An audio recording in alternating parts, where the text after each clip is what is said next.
क्रांतिकारी जय भीम। दोस्तों, जो लोग बाबा साहब को बराबर जानते नहीं और वो लोग ऐसा कह रहे हैं कि बाबा साहब ने हमारे लिए क्या किया है या बाबा साहब ने क्या क्या किया है, जो लोग को नहीं पता तो उन लोगों के लिए अब हम दो किताब लेके आए हैं। एक किताब का नाम है ऐसे ऐसे थे हमारे बाबा साहब, जिसका आप अभी फ़ोटो देख रहे हो। ये किताब ऐसी किताब है, अगर आप इसको पूरा स्टेप बाय स्टेप मैं आपको रोज़ इससे एआई वीडियो के माध्यम से आपको बताऊंगा। आप ये किताब अपने बच्चों को भी ऑडियो बुक सुनाएंगे। किताब की ऑडियो बुक मैं आपको भेज रहा हूँ। अगर आपके बच्चों को भी आप सुनाएंगे तो इतने शिक्षित हो जाएगा और आप भी इतने शिक्षित हो जाएंगे। इतने संघर्षों से हमारे बाबा साहब घिरे हुए थे, उनका पूरा जीवन चरित्र, ऐसा जीवन चरित्र जो आपने कभी सुना भी नहीं होगा, जो आपने कभी जाना भी नहीं होगा। तो इस ऑडियो बुक के माध्यम से मैं रोज़ आपको 10-15 पेज का ऑडियो बुक बनाकर भेजूंगा। आपसे निवेदन है, आप पूरा देखें, बिना स्किप करे देखें और जितने भी आपके मित्र हैं उन सभी से भेजिए। इस वीडियो बनाने का हमारा मुख्य हेतु है कि हमारे महामानव के जो भी विचार है, जो उनके संघर्ष है, वो आप तक पहुँचे और उन्होंने क्यों संघर्ष किए। उन्होंने हमारे लिए संघर्ष किए थे, हमारी आज़ादी के लिए संघर्ष किए थे। और आज हम किसी और की लड़ाई लड़ रहे हैं तो हम हमारे बहुजन समाज से कहना चाहते हैं कि ये बाबा साहब का आप पूरा जीवन संघर्ष में कैसे बीता है, इसकी किताब है ऐसे थे हमारा बाबा साहब। और दूसरा किताब का नाम है जो भी आप छवि देख रहे हो, अगर बाबा साहब ना होते, अगर बाबा साहब ना होते तो हम कैसे होते। ये दोनों किताब मैं आपको स्टेप बाय स्टेप सुना, लेकिन पहले पूरी के पूरी किताब जो पहले हमारे बाबा साहब की थी, कैसे थे हमारे बाबा साहब, वो मैं आपको पूरी के पूरी किताब ऑडियो बुक करके रोज़ का रोज़ आपको भेजता रहूँगा। दूसरी इस ख़त्म होने के बाद फिर अगर बाबा साहब ना होते वो किताब। लेकिन आपसे निवेदन है, इस वीडियो को जन जन तक पहुँचाए और ये हमारे महामानव की जो विचारधारा है हर घर तक पहुँचे। इसके लिए आपकी हमें खूब ज़रूरत है। मेरे पास जितने भी लोगों के नंबर है मैं उससे पर्सनल उसको ये मैसेज भेज रहा हूँ। आपकी जिम्मेदारी है, आप जिस किसी ग्रुप के अंदर हो सभी ग्रुप के अंदर ये वीडियो भेजिए। जय भीम, जय संविधान, जय मूल निवासी। मैं मूल निवासी राजेश राठौड़, संकल्प नगरी वडोदरा, भीम आर्मी गुजरात प्रदेश कार्यकारी अध्यक्ष। ऐसे थे हमारे बाबा साहेब। सामाजिक पृष्ठभूमि। भारत एक बहुत प्राचीन देश है। यहाँ अनेक प्रकार की संस्कृति एवं विचारधाराएं पनपती रहीं और बौद्ध काल में तो इस देश को विश्वगुरु और सोने की चिड़िया तक कहा गया। यह देश अपने ज्ञान विज्ञान, अकूत संपदा एवं कल्याणकारी दर्शन के कारण दुनिया भर के लोगों को अपनी ओर आकर्षित करता रहा। एक ओर ज्ञान की इच्छा रखने वाले लोग यहाँ ज्ञान प्राप्त करने आते थे, तो दूसरी तरफ धन की इच्छा रखने वाले लोग यहाँ व्यापार करने आते थे। यह देश जब तक बौद्ध धर्मी रहा, कभी पराधीन नहीं हुआ। जैसे ही इस देश में बौद्ध विचारधारा को बलपूर्वक रौंदा गया, इसके ऊपर संकट के बादल मंडराने लगे।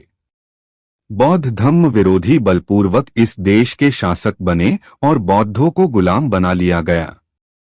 बौद्ध धर्मावलंबी पुनः सत्ता में न आने पाए, इसलिए तरह तरह के षड्यंत्र रचकर उनका सदासदा के लिए मनोबल गिराने का काम किया गया। उनकी प्रशासनिक और संगठनात्मक क्षमता को समाप्त करने के लिए वर्ण व्यवस्था, जाति भेद, छुआछूत आदि हथकंडों का सहारा लिया गया। उनकी साहित्य और सांस्कृतिक पहचान को समाप्त करते हुए तरह तरह के धार्मिक ग्रंथों एवं कथाओं की कपोलकल्पित रचनाओं के माध्यम से अपनी विचारधारा को थोपने का काम किया।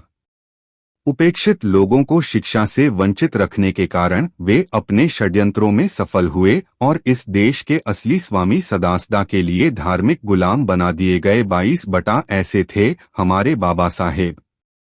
आखिर बुरे का अंत भी बुरा ही होता है। गलत और जनविरोधी मनोवृत्ति के कारण यहाँ के शासक इतने सत्तालोलुप हो गए कि विदेशियों में लालच पैदा करके इन्हें भारत पर आक्रमण करने के लिए उत्साहित करने लगे। विदेशी आक्रमणों का परिणाम यह हुआ कि हमारा भारत देश पराधीन हो गया।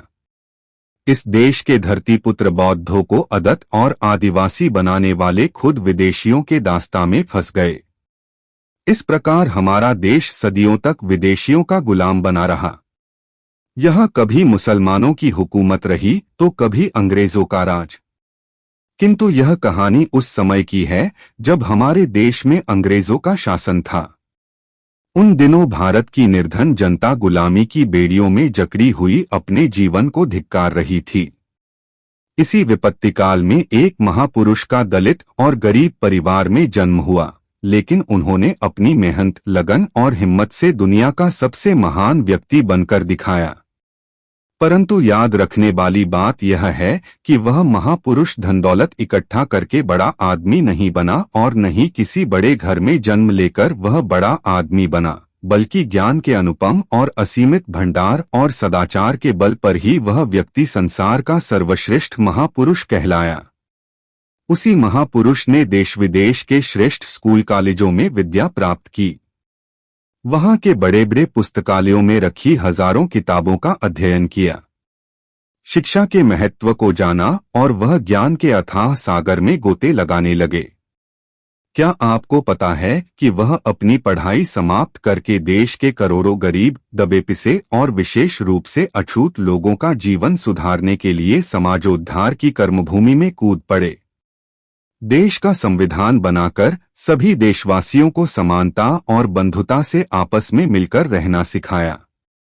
जानते हो ऐसे महापुरुष का नाम क्या था? हम बतलाते हैं उनका नाम। उनका पूरा नाम था भीमराव रामजी आम्बेडकर, जिन्हें सम्मान से हम बोधिसत्व भारत रत्न बाबा साहेब डॉक्टर B.R. आम्बेडकर कहकर पुकारते हैं। अब हम उनके ही जीवन संघर्ष की कहानी शुरू करते हैं।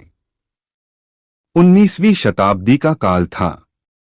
हमारा समूचा भारत देश गुलामी की बेड़ियों में बुरी तरह से जकड़ा हुआ था। उससे भी कहीं अधिक मजबूत जंजीरों में कैद था अछूतों शूद्रों का सामाजिक और धार्मिक जीवन। आर्थिक जीवन तो उनका कोई था है नहीं।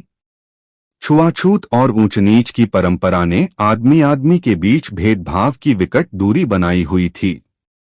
जात पात और छूतछात के कारण हिंदू धर्म का 85% वर्ग नरक ते भी बदतर जीवन जीने को मजबूर था। हमारा भारत देश अनेक छोटे छोटे राज्यों और सूबों में बंटा हुआ था। भारत का एक राज्य था महाराष्ट्र, जहां एक बहादुर और लड़ाकू जाति निवास करती थी, जिसे महार नाम से जाना जाता था। यह अछूत समझी जाने वाली जातियों में सबसे प्रमुख जाति थी। इस जाति का काम खेतों खलिहानों में काम करना, कपड़ा बुनना, गांव की चौकीदारी करना और सड़कों की सफाई आदि करना था। इनकी बस्तियां महारवाड़ा कहलाती थीं। समझा जाता है कि महारों की बहुलता के कारण ही इस प्रदेश का नाम महाराष्ट्र पड़ा, जो आगे चलकर महाराष्ट्र हो गया। भारत में यूरोपियन, विशेषकर अंग्रेज, सबसे पहले इन्हीं महारों के संपर्क में आए थे। 19वीं शताब्दी में बंबई प्रेसिडेंसी फोर्स का चौथा गठन महारों से ही किया गया था, इसलिए सबसे पहले उनकी सेना में वे ही भर्ती हुए। महारों ने अनेक लड़ाइयां लड़ी और अपनी बहादुरी और पराक्रम का परिचय दिया। आजादी के बाद सन 1971 में 14 दिन के ऐतिहासिक भारत-पाक युद्ध में भारत को विश्व में विजयश प्राप्त हुआ। इस युद्ध में महार रेजिमेंट का योगदान किसी से भी कम नहीं रहा। एक मराठी कहावत है, जहां कहीं भी कोई गांव होगा वहां महारवाड़ा अवश्य होगा, और जहां मराठी भाषी होंगे वहां महार अवश्य मिलेंगे। परिवार। डॉक्टर आम्बेडकर के पितामह दादा मालोजी सतपाल अंग्रेजी सेना में एक छोटे से सैनिक अधिकारी थे। उनकी 4 संतानें थीं। रामजीराव चौथी संतान थे। सन 1878 में अफगानिस्तान और ब्रिटिश सरकार में युद्ध छिड़ गया।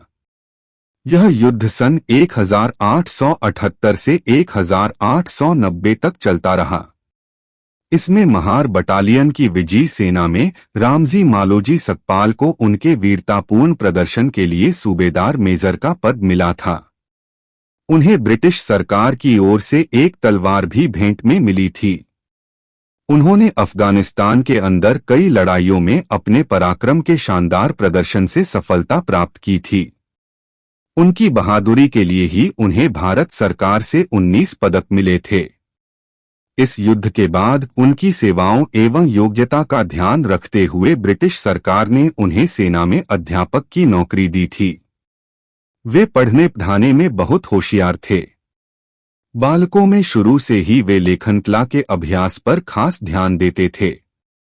हमारे बाबा साहेब अक्सर अपनी बातचीत में कहा करते थे कि लिखने की सुंदर कला उन्हें उनके पूज्य पिताजी से ही मिली थी। वे सन 1888 तक रावलपिंडी, अब पाकिस्तान में अध्यापक का कार्य करते रहे। उसी साल महार बटालियन के साथ उन्हें महू छावनी, इंदौर में भेज दिया गया।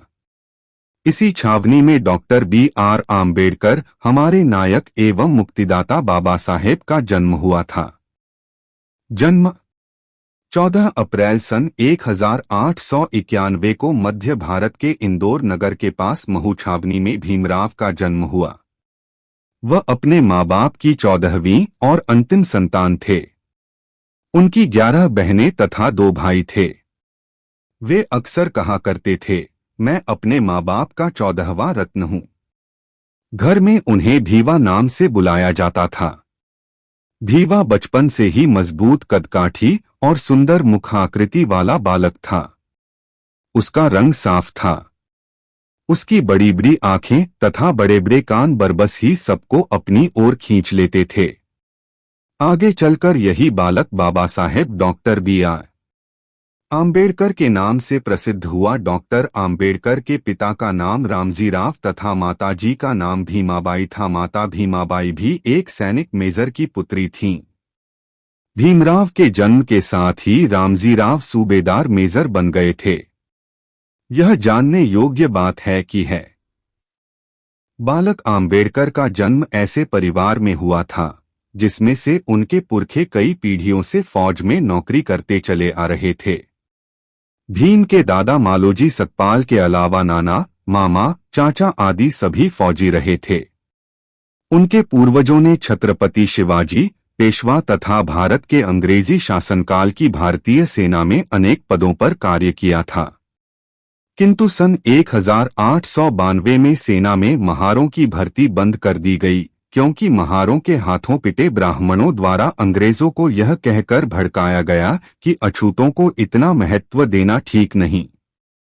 एक मिलिट्री हेडक्वार्टर्स ऑफ बोरमहो महू बुलाकर आदेश दिया कि इस नीचक मीने को धक्के देकर बाहर निकाल दे।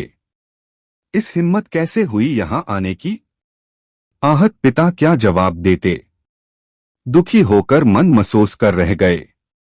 लेकिन रामजीराव बालक भीम को पढ़ाने के लिए दृढ़ संकल्प किए हुए थे। वे भीवा को अंग्रेज के स्कूल में दाखिला दिलाने के लिए ले गए। यहां उनको दाखिला तो मिला, उन पर 5 शर्तें लगाई गई। 1. बिछाने के लिए भीमराव अपने घर से टाट लाएगा, जबकि बाकी बाल को टाट स्कूल से ही मिलता था। 2. भीमराव दूसरे बालकों से लगभग 10 फुट दूर बैठेगा। 3. ब्लैकबोर्ड के निकट नहीं जाएगा। 4. वह घड़े में से खुद अपने हाथ से पानी निकालकर नहीं पिएगा। कोई सवर्ण बालक ही घड़े से पानी निकालकर भीवा को पिलाएगा। 5. भीमराव बाकी बालकों के साथ खेलों में भाग नहीं लेगा। 1. अपने बालक भीम को शिक्षित बनाने की तीव्र इच्छा के कारण सूबेदार रामजी को मन मसोस कर इन पक्षपातपूर्ण और कठोर शर्तों को मानना पड़ा। उन्होंने भीम को इन शर्तों का पालन करने की सख्त हिदायत दी। स्कूल में उनका नाम भीमराव लिखवाया गया। उनके परिवार का कुलन सकपाल था। उनका पूरा नाम भीमराव रामजीराव था। अब तुम्हारे मन में इतने बा नाम के प्रति अधिक जानकारी पाने की जिज्ञासा अवश्य पैदा होगी। इसके पीछे भी एक कहानी है। उनकी माता का नाम भीमाबाई था, इसलिए महाराष्ट्र की प्रथा के मुताबिक माता के नाम से भीमराव, मराठी में भीमराव शब्द बनाया गया। उनके पिता का नाम रामजीराव था, इससे उनके नाम में रामजी शब्द जोड़ा गया, इसलिए उनका नाम गया भीमराव रामजी। बालक भीमराव की माता और बुआ उन्हें प्यार से भिवा पुकारा करती थीं। आम्बेडकर उपनाम। सी अम्बावडेकर से आम्बेडकर बनने के पीछे भी एक दिलचस्प कहानी है, जो प्रकार है। महाराष्ट्र राज्य में अधिकतर उपनाम गांव के नाम पर रखे जाने की प्रथा है। जो जिस गांव का रहने वाला होता है, उसी गांव के नाम के साथ कर लगा भाषा में वाला का होता है। डॉक्टर आम्बेडकर के गांव का नाम अम्बावडे था। यह महाराष्ट्र के रत्नागिरी जिले में स्थित है। इसलिए प्राइमरी स्कूल में दाखिला दिलाते समय उनके पिता ने उनका उपनाम अम्बावडेकर लिखवाया था। लंबे समय तक उनका यही उपनाम चलता रहा। जब भीमराव हाई स्कूल में पढ़ने पहुंचे तो यह उन्हीं दिनों की बात है। भीम के एक प्राध्यापक भीम को बहुत प्यार करते थे। उन प्राध्यापक को अम्बावडेकर बोलते समय बड़ा अटपटा लगता था। बार बार बोलने पर भी उनकी जबान पर वह शब्द चढ़ता न था। इसलिए उन्होंने हाई स्कूल के रजिस्टर में भीमराव का नाम भीमराव अम्बावडेकर के स्थान पर भीमराव आम्बेडकर दर्ज कर दिया। तब से उन्हें आम्बेडकर ही पुकारा जाने लगा। इसी के साथ वे भीमराव रामजी आम्बेडकर हो गए। सभी ब्राह्मण जातिवादी या क्रूर नहीं होते। कई ब्राह्मण बहुत उदार और मानवीय व्यवहार में कुशल होते हैं। ऐसे ही एक ब्राह्मण प्राध्यापक भीम को बहुत चाहते थे। बीच की छुट्टी में भीम को खाना खाने के लिए भागे भागे घर जाना पड़ता था और भागे भागे वापस आना पड़ता था। भीम की इस समस्या के समाधान के लिए वे अपने घर से ही भीम के लिए भोजन लाने लगे। वे रोज ही अपने घर से साग, सब्जी, रोटी, चावल, दाल आदि लाते और भीम को खाने के लिए देते। हालांकि वे इस बात का पूरा ध्यान रखते थे कि कहीं बालक भीम उनसे छू न जाए। बावजूद इसके भी भीम के प्रति उनकी सहानुभूति थी। वहीं भीम के मन में थी उनके प्रति अपार श्रद्धा। माता का निधन। जब भीम केवल 5 वर्ष के ही थे तो उनकी माता भीमाबाई का निधन हो गया। भीम की बुआ तो कुबड़ी थी तथा दोनों बहनें मंजुला व तुलसी विवाहिता थीं। इसलिए भीम के घर पर उनका सदा उपस्थित रहना कठिन हो जाता था। ऐसी स्थिति में भीम के पिता कभी कभी परेशान हो जाते थे। रामजी सतपाल की परेशानी देखकर कुछ लोगों ने उनको सलाह दी कि वह दूसरी शादी कर ले ताकि बच्चों का ठीक प्रकार से पालन पोषण हो सके। अपने मित्रों की सलाह पर सूबेदार रामजी सतपाल ने जीजाबाई नामक महिला से दूसरी शादी कर ली। पिता रामजी राव द्वारा दूसरी शादी कर लेने पर भीमराव के मन पर इसका विपरीत प्रभाव पड़ा। सूबेदार राम जी उन्हें समझाते, बेटे भीमा, तेरी सौतेली माँ तेरी अपनी माँ जैसी नहीं है। तेरी उनसे नहीं बनती, तू इधर ध्यान ही मत दे, अपनी पढ़ाई लिखाई की तरफ ध्यान दे। पर भीमराव ने निश्चय किया कि अब मैं अपने ही पैरों पर खड़ा होकर दिखाऊंगा और इसके लिए केवल एक ही रास्ता है कि मन लगाकर खूब पढ़ा जाए। जात पात के कटु अनुभव। बालक भीमराव का बचपन बहुत गरीबी में छूतछात के थपेड़े सहते हुए बीता था। वह शरीर पर एक लंगोटी पहनकर तख्ती और बस्ता बगल में दबाकर विद्यालय जाते थे। बैठने के लिए एक टाट भी साथ ले जाया करते थे। कक्षा में उन्हें सबसे पीछे द्वार के बाहर अन्य छात्रों के जूतों के बीच में बैठना पड़ता था। यह स्कूल में लगे नल को अपने हाथ से खोलकर पानी नहीं पी सकते थे। पानी के घड़े को छूना उनके लिए बिल्कुल मना था। वह अपने हाथ से पानी लेकर नहीं पी सकते थे। जब कोई ऊपर से पानी डालकर उन्हें पिलाता तभी पी पाते थे, क्योंकि वे अछूत थे। कभी कभी पूरे दिन पानी नहीं मिल पाता था और बालक आम्बेडकर मन मसोस कर प्यासा ही रह जाता था। लेकिन उनके स्कूल में एक प्राध्यापक ऐसे भी थे जो बालक आम्बेडकर को बहुत प्यार करते थे। बालक आम्बेडकर भी उनसे बहुत प्रभावित थे। दरवाजे के बाहर यहाँ अन्य सहपाठियों के जूते चप्पल रखे होते थे। विद्यार्थी भीवा को वहीं बैठकर पढ़ना पड़ता था। अध्यापक न तो भीवा को कुछ सिखाते थे और न ही उसमें दिलचस्पी लेते थे। उन्हें मालूम था कि ऐसी घोर उपेक्षा के चलते वह एक दिन स्वयं ही स्कूल छोड़कर भाग जाएगा। कक्षा के बाहर बैठे रहने के कारण उन्हें अध्यापक द्वारा बोले गए शब्द स्पष्ट रूप से सुनाई नहीं पड़ते थे और न ही ब्लैकबोर्ड पर लिखे अक्षर ही साफ साफ दिखाई देते थे। आम्बेडकर को अपने छात्र जीवन में ही छुआछूत का कटु अनुभव हो गया था। मां के निधन के बाद बालक भीम अपने घर में स्वयं को अलग अलग महसूस कर ही रहा था। अब जाति व्यवस्था की वजह से वह समाज में भी अलग अलग कर दिया गया था। ऐसे में उसके बाल मन पर इस अलगाव का क्या असर हुआ होगा, उसका अंदाजा महज ही लगाया जा सकता है। नाई ने उनके बाल नहीं काटे।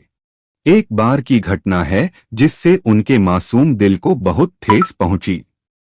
हुआ यूं कि गांव के रास्ते में एक नाई की दुकान पड़ती थी, जहां बहुत से लोग अपने बाल कटवाते थे।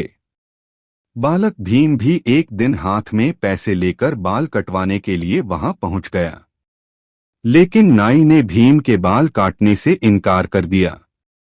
हार कर बालक भीम भैंसों के बाल काटने वाले नाई के पास बाल कटवाने को गया, पर भैंसों के नाई द्वारा बाल काटना तो दूर, उसने भीम को छूने तक से भी मना कर दिया। उसने कहा, तू महार है, इसलिए मैं तेरे बाल काटकर अपना धर्म भ्रष्ट नहीं कर सकता। बालक भीम बहुत गिड़गिड़ाया, लेकिन वह नाई उनके बाल काटने के लिए बिल्कुल भी तैयार नहीं हुआ। इस देश के कर्णधार बताएं कि एक शूद्र नाई का एक अछूत बालक के प्रति छूतछात का व्यवहार क्या किसी भी दृष्टि से उचित था? कैसी विडंबना थी, कैसी अमानवीय व्यवस्था थी। इस व्यवस्था में एक नाई पशुओं के बाल तो काट सकता था, मगर एक इंसान के नहीं। इस व्यवस्था ने विशाल मानव समाज को पशुओं के स्तर से भी नीचे धकेल दिया था। अब बालक भीम रोते रोते घर पहुंचा।